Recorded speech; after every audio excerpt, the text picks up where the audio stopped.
निशंक होई रे मना, निर्भय होई रे मना, प्रचंड स्वामी बळपाठीशी नित्य आहे रे मना. अतर्क्य अवधूत हे स्मर पृगामी, अशक्य ही शक्य करतील स्वामी. नमस्कार, श्री स्वामी समर्थ सगळ्यांना. मी अंजली कुलकर्णी स्वागत करते तुमचं आपल्या यूट्यूब चॅनलमध्ये, ज्याचं नाव आहे माझी स्वामी सेवा. आता जो मी तुम्हाला तारक मंत्र सांगितला, तर त्याच तारक मंत्राची आपल्याला सेवा करायची आहे. त्याच तारक मंत्राचं आपल्याला पारायण अनुष्ठान करायचं आहे. तर ते कसं करायचं, काय करायचं, त्याचे नियम काय आहेत, हे मी तुम्हाला सर्व सांगणार आहे. पण व्हिडिओ पूर्ण बघा, कुठेही स्किप करू नका, जेणेकरून तुमच्यापर्यंत सर्व माहिती पोचली जाईल आणि तुम्हाला व्यवस्थित हे जे पारायण आहे, अनुष्ठान आहे, तर ते करता येईल. तर चला, वेळ न घेता आपण व्हिडिओला सुरुवात करू. तारक मंत्र जो आहे तर तो आपल्या सगळ्यांनाच माहिती आहे, म्हणजे जे स्वामी भक्त आहेत तर त्यांचे पाठ सुद्धा आहे. आणि रोज नित्यसेवेमध्ये आपण तारक मंत्र याचा समावेश केलेला असतो. आणि तारक मंत्राचा महिमा आपल्या सगळ्या स्वामी भक्तांना माहिती असतो की तारक मंत्र म्हटल्याने आपल्या आयुष्यात काय काय बदल होतात. आणि मी याचा अनुभव सुद्धा तुम्हाला सांगितलेला आहे की रोज तारक मंत्र पठण केल्याने आपल्या आयुष्यामध्ये काळ मृत्यू सुद्धा जवळ येत नाही. तर इतकी अगाध लीला आहे, म्हणजे तारक मंत्राची खूप प्रभावी सेवा आहे. तर त्याचंच अनुष्ठान आपल्याला करायचं आहे. बऱ्याच महिला, बरेच पुरुष आपल्या पौर्णिमेपर्यंत बऱ्याच सेवा करतायत. 21 दिवसाच्या, 11 दिवसाच्या सेवा करतायत. 21 श्री स्वामी चरित्र पारायण करतायत, कोणी गुरुचरित्र पारायण करताय. तसंच आपल्याला आता बऱ्याच महिलांना वेळ नसतो, ड्युटीवर जातात, घरात जॉईंट फॅमिली आहे, इतकं 2-2 तास सेवेला वेळ देता येत नाही. त्याच्यामुळेच अगदी 10 मिनिटाची सेवा, म्हणजेच 10 मिनिटं सुद्धा लागणार नाहीये, 7 ते 8 मिनिटातच ही आपली सेवा पूर्ण होणार आहे. म्हणजे ज्या महिलांना वेळ नाही त्यांच्यासाठी ही अगदी 10 मिनिटाची सेवा तुमच्यापर्यंत घेऊन आलेली आहे. आणि तारक मंत्राचं अनुष्ठान जर आपण केलं तर याचं परिणाम खूप चांगले दिसून येतात. म्हणजे आता ही सेवा तुम्ही 3 दिवसाचं अनुष्ठान करू शकता, 5 दिवसाचं करू शकता, 11 दिवसाचं करू शकता, हरकत नाहीये, 7 दिवसाचं करू शकता. आपण काही नाही, फक्त मनापासून जर सेवा केली तर ते तुम्ही एका दिवसाचं अनुष्ठान केलं तरी ते परमेश्वरापर्यंत पोहोचतं. तर ते तारक मंत्राचं अनुष्ठान आपल्याला कसं करायचं आहे, आता बघा, आपण 21 पारायणाचा संकल्प केलेला आहे 9 जुलै ते 29 जुलैपर्यंत. तसंच आपल्याला आता याचा संकल्प सहित, म्हणजे संकल्प करून आपल्याला ह्या सेवेला सुरुवात करायची. तारक मंत्र आपल्याला तुम्हाला जर 3 दिवसाचं पारायण करायचं, म्हणजे अनुष्ठान करायचं आहे, तर तुम्ही 3 दिवसाचा संकल्प करायचा आहे. जर तुम्हाला 7 दिवसाचं करायचं आहे तर तुम्ही 7 दिवसाचं करायचं आहे. 11 दिवसाचं करायचं तर तुम्ही 11 दिवसाचं करायचं आहे. म्हणजे आता 29 जुलैपर्यंत तुम्ही तसे दिवस पाहून घ्यायचे आणि 7 दिवस भरतील, 3 दिवस भरतील, 11 दिवस भरतील, अशी तारीख बघून घ्यायची आहे आणि त्या दिवशी तुम्हाला संकल्प करायचा आहे. संकल्प हे तुम्हाला माहितीच आहे. आता तुम्ही म्हणाल हे कसं करायचं आहे, तर तारक मंत्राचं अनुष्ठान जे आहे तर ते आपण तुम्ही जर 3 दिवसाचं केलं तर मग तुम्ही आदल्या दिवशी केंद्रात जायचं आहे. आणि नाहीच केंद्रात वेळ मिळाला तर तुम्ही स्वामींसमोर प्रार्थना करायची आहे.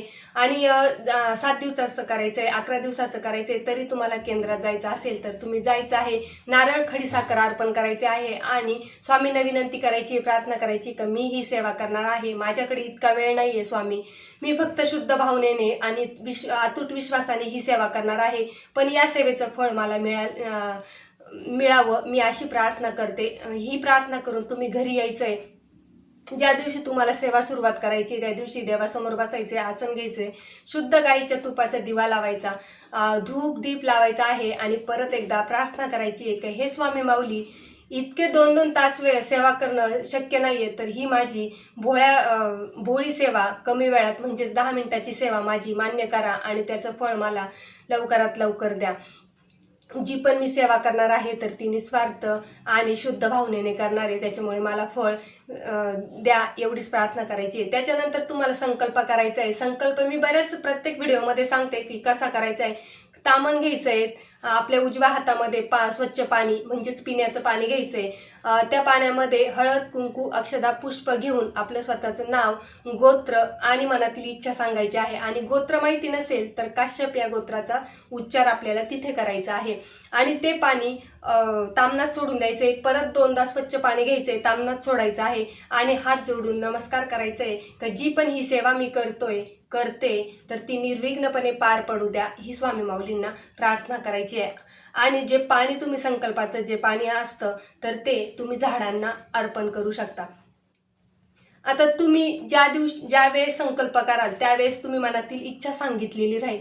म्हणून परत आता 3 दिवस केली, 7 दिवस केली, 11 दिवस केली तर परत सांगायची गरज नाही. स्वामी माऊली आपल्या मनातलं ओळखतात, न सांगताही ते आपल्या मनातलं ओळखतात. त्याच्यामुळे आपल्याला ही सारखं गारणं म्हणजेच तक्रार वगैरे काही करायची नाही. ही इच्छा होऊ दे, पूर्ण होऊ द्या आणि कुठलीही अपेक्षा न ठेवता जर आपण सेवा केली ना तर सेवेचा अनुभव हे आपल्याला 100% मिळणार असतं. त्याच्यामुळे सातत्य ठेवा, अपेक्षा नका ठेवू आणि जी सेवा तुम्ही सातत्याने करताना त्याचं फळ आपल्याला मिळतच असतं. आता वेळ तुम्ही ठरवून घ्यायची. जर तुम्ही सकाळी केली ना तर सकाळीच करा आणि संध्याकाळी जर केली तर संध्याकाळीच करा.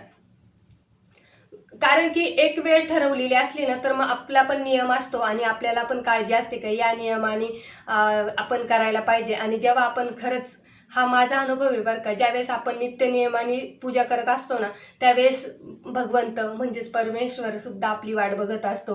त्यावेळेस जर आपली सेवा झाली नाही ना तर परमेश्वर सुद्धा आपली वाट बघत असतो की ही आज सेवा करायला कशी आली नाही. हा कोणी काही म्हणू पण हा माझा अनुभव आहे बरं का, की ज्या वेळेस आपण सेवा खरंच प्रामाणिकपणे करतो, वेळेवर करतो आणि एखाद्या वेळेस जर चुकलं ना तर आपल्याला सारखी आठवण येते का नाही आज आहे ना सेवा चुकली बरं का. तर त्यावेळेस भगवंत आपली वाट बघत असतात, हे लक्षात ठेवा. त्याच्यामुळे नित्यनियम खूप महत्त्वाचा आहे, सातत्य खूप महत्त्वाचं आहे आणि त्याचबरोबर आपल्याला आता नियमसुद्धा पाळायचे आहेत. आता बरेच ठिकाणी नियम पाळले जात नाही, त्याच्यामुळे अनुभव येत नाही आणि मग म्हटले जाते का आम्हाला अनुभव येत नाही. त्याच्यामुळे कळत न कळत आपल्याकडून आहे ना काही चुका होऊन जातात, तर ते आपण पाळायला पाहिजे. नियम कोणते आहेत तर तुम्ही ज्यावेळेस संकल्पयुक्त सेवा करतात त्यावेळेस तुम्हाला मांसाहार पूर्णपणे वर्ज्य करायचा आहे, ब्रह्मचर्य वर्ज्य करायचं आहे आणि परान्न वर्ज्य करायचंय. परान्न का वर्ज्य करायचंय का कळत न कळत तो दोष आपल्यावर लागतो आणि मग आपल्याला सेवेचं फळ मिळत नाही. एवढे नियम जर तुम्ही पाळले ना तर तुम्हाला फळ मिळाल्याशिवाय राहणार नाही आणि फळपेक्षा अनुभव आल्याशिवाय राहणार नाही. बघा, तुम्ही हे काटेकोर नियम पाळा आणि मनापासून सेवा करा, तुम्हाला अनुभव हा येणारच. कुठल्या ना कुठल्या रूपात अनुभव येणार, फळ मिळेल ही अपेक्षा बाजूला ठेवून आपल्याला अनुभव आल्याशिवाय राहणार नाही. मनापासून जर तुम्ही सेवा केली आणि कुठली सेवा करताना त्या सेवेचा विश्वास आपल्या मनात ठेवला पाहिजे की जी मी ही सेवा करते तर त्याचं फळ मला मिळणारच आहे आणि त्याचा अनुभव मला मिळणारच आहे. जेव्हा आपण सेवा करतो ना तर तेव्हा त्या काळामध्ये तरी कोणाचं मन दुखवू नका, कोणाला वाईट वाटेल हे करू नका, जेणेकरून बघा आपल्याकडून अशा नकळत चुका होऊन जातात, ते आपल्याला कळत नाही आणि मग आपण म्हणतो की नाही काही गोष्टींचं अनुभव काय येत नाही, तर मग आपण आहे ना कोणाचं तरी पटकन मन दुखवतो आणि मग समोरच्याचं मन दुखवलंच म्हणजेच परमेश्वराचं मन दुखवलं असं आपण समजतो. त्याच्यामुळे ना कोणाचं मन न दुखवता आपण सेवा करत राहायची. कोणी आपल्याला कोणीही काही बोलो, काही राहू, पण आपण त्या काळात तरी शांत मन ठेवा आणि शांत मन असलं ना तर सेवेला पण आपलं मन विचलित होत नाही आणि दिवसभर जर आपण प्रामाणिक राहिलो, कोणाचंही मन दुखवलं नाही तर हा अनुभव घेऊन बघा. जर दिवसभर तुम्ही प्रामाणिक राहिले, तुमच्या कामाशी म्हणा, तुमचा स्वभाव शांत ठेवला तर तुम्हाला रात्री झोप सुद्धा शांत लागणार आहे आणि सेवा करताना मन सुद्धा तुमचं स्थिर राहणार आहे. तर इतकी छान सेवा आहे, तुम्ही करून बघा. नियम सांगितलेले आहे कसे करायचे आहे आणि हो सांगायचं विसरून गेले मी, हे तुम्ही तारक मंत्र जेव्हा म्हणणार आहे तर ते तुम्हाला 11 वेळेस म्हणायचंय, 21 वेळेस म्हणायचंय. ते तुमच्या इच्छेचं कारण आहे, तुमच्या वेळेला शक्य होईल, वेळ जशी मिळेल तसं तुम्हाला करायचं आहे.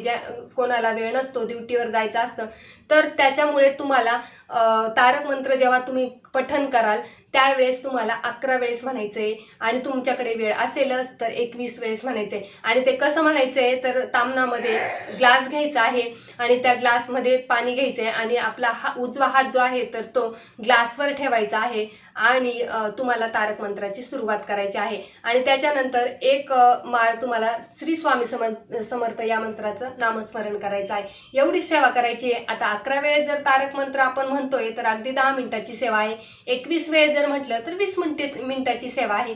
एकदम साधी आणि सोपी आणि प्रभावी तेवढीच आहे. तर ही सेवा तुम्ही नक्की करून बघा. तर चला, झालेली सेवा स्वामी चरणी अर्पण करते. श्री स्वामी समर्थ.